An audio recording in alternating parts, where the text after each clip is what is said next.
Unfortunately, there's very few things, and most of them are very low probability. Some big volcanic explosion, gigantic earthquake, asteroid. At least in the nuclear case, you've got to say we take it quite seriously. We budget a lot of money, have a lot of people who think about nuclear deterrence, and I'm very glad that work's being done, and I rate the chance of a nuclear war in my lifetime as being fairly low. I rate the chance of a widespread epidemic far worse than Ebola in my lifetime is well over 50%. If we look at the 20th century and we look at the death chart of the 20th century, I think everybody would say, oh yeah, there must be a spike for World War I. Sure enough, there it is, like 25 million. And there must be a big spike for World War II, and there it is, it's like 65 million. But then you'll see this other spike that is as large as World War II right after World War I. And most people, a lot of people would say, well, what? What was that? There's two kinds of flus. There's flus that spread between humans very effectively, and there's flus that kill lots of people. And those two properties have only been combined into a widespread flu once in history. Well, that is Spanish flu. We have no idea where it came from.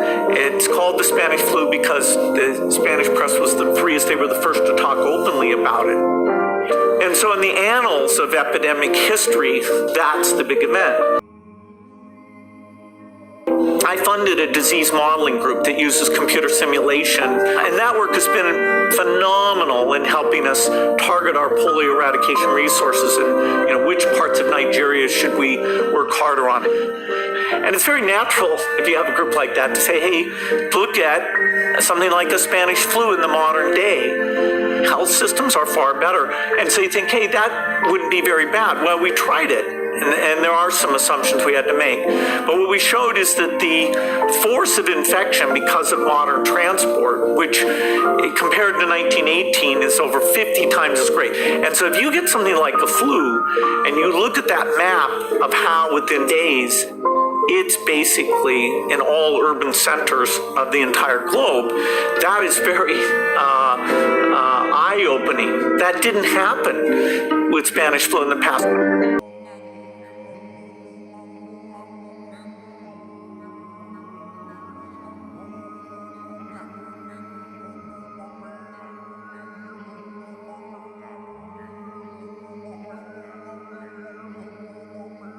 The opportunity to do more than just let it run its course is really only in the last decade.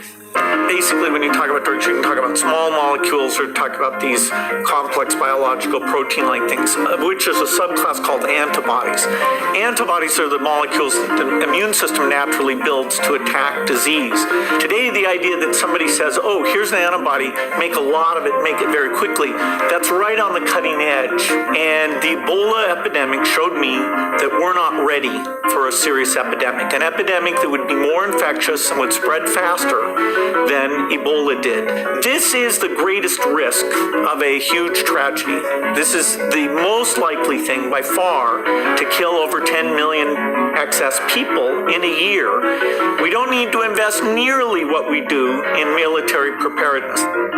This is something where less than $1 billion a year on R&D, medical surveillance, standby personnel, cross-training the military so they can play a role in terms of all the logistics here. This can be done, and we may not get many more warnings like this one to say, okay, it's a pretty modest investment to avoid something that really, in terms of the human condition, would be a gigantic setback.